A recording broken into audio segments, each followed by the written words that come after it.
स्वागत है आपका एक बार फिर और अब बारी है म्यूचुअल फंड से जुड़े सवालों के जवाब देने की। हमारे साथ इस वक्त जुड़े हैं रूंगटा सिक्योरिटीज के सीएफपी हर्षवर्धन रुंगटा। हर्षवर्धन, स्वागत है आपका। सवाल जवाब का सिलसिला शुरू करते हैं। आनंद शर्मा हमारे साथ जुड़ रहे हैं पहला सवाल पूछने के लिए। आनंद जी बताइए। सर, मैंने यूटीआई अपॉर्चुनिटी पे इन्वेस्ट किया है 2000 का एक एसआईपी और यूटीआई मास्टर वैल्यू में 3000 का। So UTI opportunity में actually I'm getting a return of 5 to 6%, whereas in UTI master value return नहीं आ रहा है ज्यादा। तो क्या मुझे उसमें बने रहना चाहिए या निकल जाना चाहिए?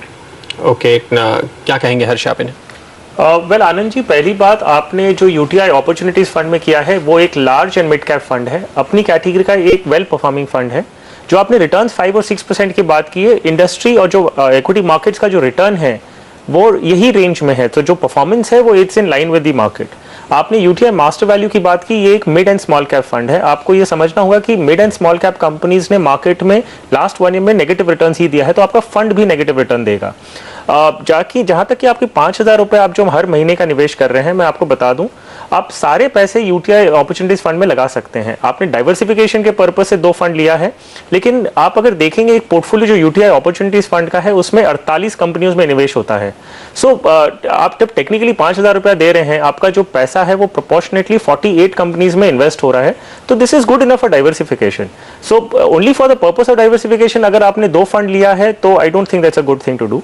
सो आप 5,000 रुपया पूरा अपने यूटीआई अपॉर्चुनिटीज फंड में निवेश कर दें। ये एक लार्ज मिड कैप फंड है, तो एक पोर्टफोलियो भी आपका एक जो है वो अच्छी कंपनीज में निवेश होता है। लेकिन इस समय जो स्थिति है कि केवल लार्ज कैप स्टॉक्स में फिर भी थोड़ी बहुत बाइंग हुई है, पर जो छोटे और मिड कैप स्टॉक्स हैं उनमें सबसे ज्यादा पिटाई हो रही है।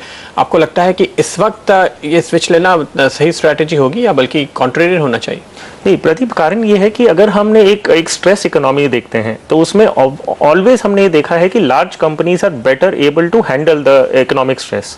सो अगर हम अब ये जो टर्बुलेंट टाइम्स है वो ग्लोबल इकोनॉमी में हम देख रहे हैं, ग्लोबल मार्केट्स टर्मोइल हैं, तो इनमें जो एस्टैब्लिश्ड प्लेयर्स हैं which large cash flows and strong balance sheets, वो ये टाइड बेटर फेस कर सकती हैं। तो यही कारण है, हमने देखा है कि मिड कैप कंपनीज में ज़्यादा स्ट्रेस आया है और लार्ज कैप कंपनीज ने कुछ भी होकर पॉजिटिव रिटर्न्स दिए हैं। सो एज एन इन्वेस्टर अगर आप अपना पोर्टफोलियो बना रहे हैं, आपका एम्फोसिस जो हमेशा रहेगा वो मेजर क्वांटिटी आपका लार्ज कैप कंपनीज में होना चाहिए, एंड देन गोइंग डाउन आप mid cap and small cap बाद में ऐड कर सकते हैं। और इसी बीच एक्चुअली एक खबर आपको बता दें, कार और होम लोन पर एक स्पेशल स्कीम कर्नाटका बैंक ने लॉन्च किया। 75 लाख तक का होम लोन जो है उस पर 11% तक का आपको ब्याज मिलेगा और साथ ही बेस रेट पर ये होम लोन मिलेगा। 31 जनवरी से ये लागू हो रहा है। तो जिस तरह की खबरें चल रही थी कि थोड़ी सी शायद निवेशकों के लिए, इन्वेस्टर्स के लिए अच्छी खबर निकल कर आएगी प्रदीप। लेकिन कर्नाटका बैंक चूंकि प्राइवेट सेक्टर बैंक है तो इसको तो सरकार से पैसे मिलने नहीं है। जाहिर है कि मार्केट में जो आरबीआई ने स्टेप लिए हैं शायद उससे इतना उत्साहित होकर कर्नाटका बैंक की तरफ से ये कदम उठाए गए हैं। फिलहाल स्टॉक करीबन 2.5% ऊपर आज ट्रेड करता हुआ नजर आ रहा है। इस बीच एक और अहम खबर निकल करके यहाँ पर आ रही है MCX को लेकर कि FMC वहाँ पर MD और CEO का अपॉइंटमेंट कर सकते हैं और S चवलगेकर जो फिलहाल MCX के MD और CEO है उनको रिप्लेस किया जा सकता है।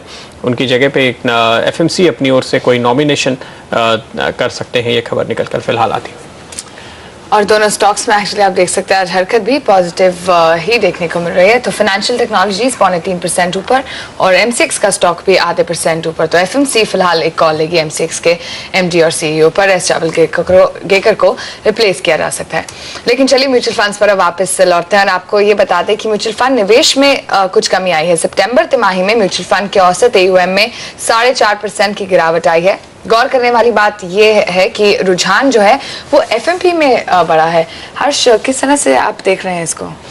हमने लास्ट क्वार्टर में देखा है, जो रिपोर्ट है उसमें 4.5% एवरेज AUM कम हुआ है। इसमें अगर हम देखेंगे जो liquid and ultra short term funds थे उनमें ज्यादा गिरावट दिखी गई, अराउंड 12 to 17%। ओके।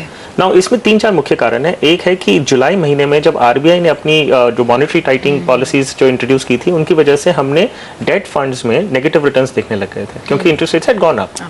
नाउ इसकी वजह से जो शॉर्ट टर्म, जो पहले कभी नहीं सोचे थे कि लिक्विड फंड में जो आप इमरजेंसी फंड्स के लिए पैसे लगाते हैं उसमें आपको नेगेटिव रिटर्न्स मिलेंगे, जिस दिन ऐसे होने लगे काफी निवेशकों ने अपने पैसे वहां से विड्रॉ किए थे। दूसरा कारण यह है क्योंकि हाई रेट्स एक सिचुएशन हो गया था जिसमें बहुत अच्छे ब्याज दर मिल रहे थे। FMPs अराउंड 159 to 160 FMPs इस क्वार्टर में लॉन्च की गई हैं और उन्हें सब्सक्रिप्शन मिला है।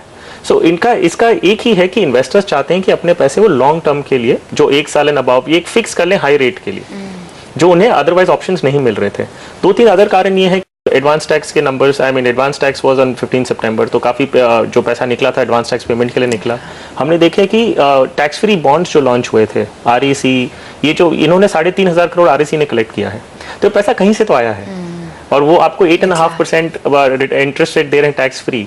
सो काफ़ी निवेशकों को हमने देखा है कि ये पैसे यहाँ से निकाल के उन्होंने टैक्स फ्री बॉन्ड्स, FMPs, ये सब जो फिक्स करने की जो स्कीम्स होती हैं उनमें निवेश किए हैं। तो ये पैसे दरअसल दूसरे जगहों पे चले गए हैं, लेकिन इक्विटी से भी जो निवेश कम हुआ है, जबकि मेरे ख्याल में तो पिछला महीना शायद एक बहुत ही अच्छा मौका दे रहा था लोगों को निचले स्तरों पर खरीदारी करने का। वेल प्रदीप, हमने ये भी देखा है कि इन्वेस्टर जो साइकोलॉजी है, नॉर्मली अगर मार्केट चढ़ रहा है, बढ़ रहा है, तो हम देखते हैं कि इन्वेस्टमेंट जो वॉल्यूम्स हैं स्टॉक एक्सचेंजेस पे वो बढ़ जाते हैं। हमने देखा है कि निवेशक आता है और इन्वेस्ट तब करता है जब मार्केट अब ऑलरेडी पीक पे रहते हैं, और जब कॉन्ट्रेरियन व्यू एक्चुअली लेना चाहिए जब मार्केट इज गोइंग डाउन, उसमें हमने देखा है कि वो बेचने के हमने ज़्यादा वेटेज देखा है कि people are selling and getting out of equities, जो होना नहीं चाहिए, but this is how it is always been happening. और उम्मीद करते हैं कि एजुकेशन जो हिसाब से बढ़ रहा है, ऐसा एक इन्वेस्टर समझे कि जब मार्केट नीचे रहते हैं तब खरीदने का टाइम होता है। ऑफ कोर्स, और इसलिए आपको CNBC आवाज रेगुलरली देखना चाहिए, क्योंकि FMP पर हमने प्रदीप उस समय एक स्पेशल शोज किए थे पूरा हफ्ता, और आपको बताया था कि किन FMPs में आपको पैसे लगाने चाहिए। शायद यही वजह है कि FMP में निवेश बढ़ा है। लेंगे एक ब्रेक, और ब्रेक के बाद भी लेंगे कुछ और सवाल।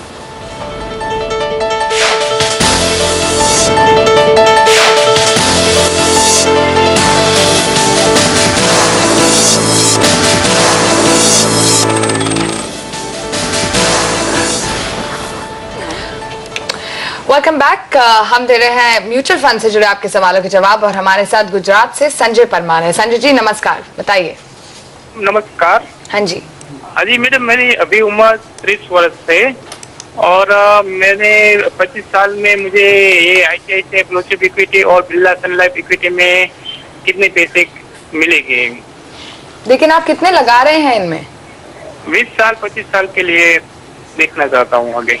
ओके, हजार रुपए लगा रहे हैं इन दोनों फंड्स में, और 20 से 25 साल का नजरिया है। हर्ष, पहली बात संजय जी, आपने 1,000 रुपए 2 स्कीम में निवेश कर रखे हैं। सिर्फ आपकी नॉलेज के लिए बता रहा हूं कि अगर आप 2,000 रुपए निवेश करते हैं, आप कोई भी एक फंड भी चूज कर सकते हैं। कारण यह है, मैंने अभी डिस्कस किया था कि आप एक फंड में भी जब निवेश करते हैं आपको एक 40-50 कंपनीज का पूरा स्टॉक बास्केट मिलता है। कोई बात नहीं, आपने जो स्कीम्स चूज की है वो अच्छी हैं, आप इनमें कंटिन्यू कर सकते हैं। सिर्फ ध्यान रखिए कि अगर हम इक्विटीज में 14% एवरेज रिटर्न्स देखते हैं ओवर पीरियड ऑफ से 25-30 ईयर्स, जो आपका होराइजन है, सो अगर आप 1,000 रुपए निवेश करते हैं 14%, कि अगर हम रिटर्न्स एस्टिमेट करें तो आपको करीबन 52 लाख आपको 30 ईयर्स बाद बन जाता है। तो आप अगर 2,000 रुपए कर रहे हैं, आप लगभग 1 करोड़ रुपीज एक्सपेक्ट कर सकते हैं आफ्टर 30 ईयर्स। आप अगर थोड़ा कम कर 20 इयर्स के लिए करते हैं या 25 इयर्स के लिए करते हैं तो ये अमाउंट कम हो जाएगा। सो आप राइट ट्रैक पे हैं। आगे अगर आपको कोई भी निवेश करना होगा तो इन 2 स्कीम्स में ही करिएगा, और स्कीम्स बढ़ाइएगा मत। अगर आपको उदाहरण के तौर पर अगर आप 5,000 रुपया महीना करना चाहते हैं तो इन 2 स्कीम्स में ही डिवाइड कर लीजिएगा, नई स्कीम्स ऐड मत करिएगा।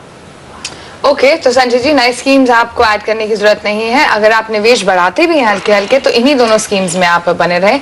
20 से 25 साल तक का अगर आपका नजरिया है तो आप करीब 30 इयर्स इनफैक्ट 1 करोड़ रुपए कमा सकते हैं। लेकिन अगर एक किसी को प्रॉबेबली 5,000 रुपए अगर पर मंथ लगाना हो हर्ष, और गोल इनकी तरह ही 20 से 25 साल तक का हो और 1 करोड़ रुपए जमा करना हो, तो कौन से वो आइडियल फंड्स होंगे जिनमें पैसे लगाने चाहिए?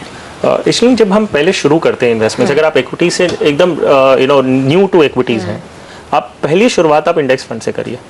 इंडेक्स फंड्स एक पैसिवली मैनेजमेंट फंड्स होते हैं, उनमें एक्सपेंस रेशियो जो होता है वो काफी कम होता है। वो एक बास्केट ऑफ 30 या 50 स्टॉक्स, अगर सेंसेक्स में आप निवेश कर रहे हैं तो 30 कंपनीज जो सेंसेक्स का हिस्सा है उसमें आप निवेश करते हैं। हमने देखा है कि over a long term period 10 years and above, less than 50% of fund managers have been able to beat the benchmark. So आपकी प्रोबेबिलिटी क्या हो जाती है, अगर आप एक्टिवली मैनेज्ड फंड लेते हैं तो आपकी प्रोबेबिलिटी 50% से कम है कि आपका फंड जो आप जिसमें आपने निवेश किया है वो बेंचमार्क इंडेक्स को बीट करेगा। तो ट्रैक करना भी बहुत आसान होता है। एक्सपेंस रेशियो मैंने बोला कम है। हमने ये भी देखा है कि फंड मैनेजर्स जो होते हैं, हम एक पीरियड में देखते हैं कि वो बहुत अच्छा परफॉर्मेंस करते हैं, लेकिन अगले पीरियड में आप देखेंगे कि वो शायद परफॉर्मेंस वो फंड का अच्छा नहीं है। HDFC टॉप 200 एक क्लासिक एग्जाम्पल है। सो आप कब मूव इन करें, कब मूव आउट करें, ये आपको खुद ट्रैक करना होता है। पड़ेगा। सो अगर एक पैसिवली कोई निवेशक इन्वेस्ट करना चाहता है और इक्विटी से रिटर्न्स चाहता है, तो इंडेक्स फंड में निवेश करके वो अपने एक्चुअली वो पोर्टफोलियो बंद कर सकता है। ना ही उन्हें ट्रैक करने की जरूरत है, ना ही उन्हें फॉलो करने की जरूरत और है। Safe investment. एब्सोल्युटली। ऑलराइट, शुक्रिया हर्ष स्टूडियो में आकर सारे सवालों का जवाब देने के लिए। और इसके साथ ही सौदा आपका में फिलहाल इतना ही। आप बने रहिए, ब्रेक के बाद लेकर आएंगे कमोडिटी राउंड अप। नमस्कार। MCX Stock Exchange, India's new stock exchange presents Sauda Aapka.